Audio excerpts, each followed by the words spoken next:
there's a couple that you can Well, see right over the. you never know when a tree's gonna fall. No, but I mean, the reality is we have to consider how much this is gonna cost us, even as we're starting to talk about all these other expenses. Well, then we have the option, do we sit down there and, if we don't wanna pay for it, it's on people's property, even if it's supposedly the right of way, which again has not been defined, so I don't know, whether it's 3 feet, 6 feet, or 12 feet. We need to sit down there and come up with what is the right of way.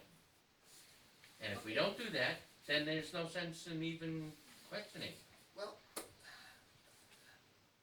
I don't know how everybody else feels about this, but it just seems to me this is a big deal.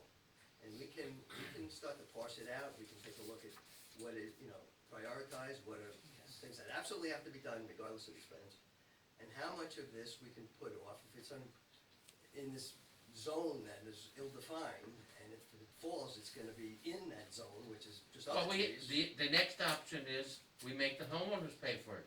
It's on their property, Well, we they don't know may- that it's on. they there. may We ta- can't make anybody do anything. Are you saying just- that the damage, excuse me, that the trees that are damaged, the 28 are on some private property? no, they're on the edge of the roadways. But again, how big is the right of way? Well, what was the rule of thumb we were operating under before? We didn't have any operational I thought it was guidelines. so many feet from the center of the road. Didn't we talk about that? But you can't do that because every road is different. I mean, 25 feet is in some people's front door. So if you sit down there, if you wanna go 25 feet, that still probably leaves 12 to 15 feet of right of way on everybody's property, and some of those amounts are in people's front door. I think we need to take a step back. We had this discussion when we first started doing this. We have to figure out that issue. then let's Whatever we have discuss to do, it. we have to start to figure it out. We thought maybe, remember it came up where we thought through Google Earth, and we were talking about there's other things where we can at least approximate a line so we can deal with this stuff. This is like deja vu all over again. Well, you can't set an exact figure because every street is different. So in other words, the easiest way, and probably the most reasonable, would be to sit down there and say from the edge of the road is so many feet, is right away. Somebody, one of the people, the residents who were sitting in suggested that the individual deeds are going to have it from the back of the property to the front of the property. So there is information out there, it's just how difficult is it gonna be for us to get it and compile it? And then we had a discussion about the various services that could help and do it, and we kinda put it off because we were under an emergency situation, but maybe we should start to do all this stuff, because Well, it actually. It can be an emergency, cause in another month it's gonna be cold.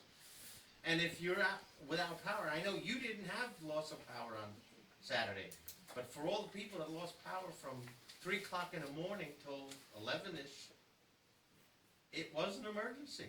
And in a month when it's cold and it's 40 degrees out there, what do you do then? That's my thinking. I think, It might not be today, but in a month it could be. okay, this could be considered the status quo.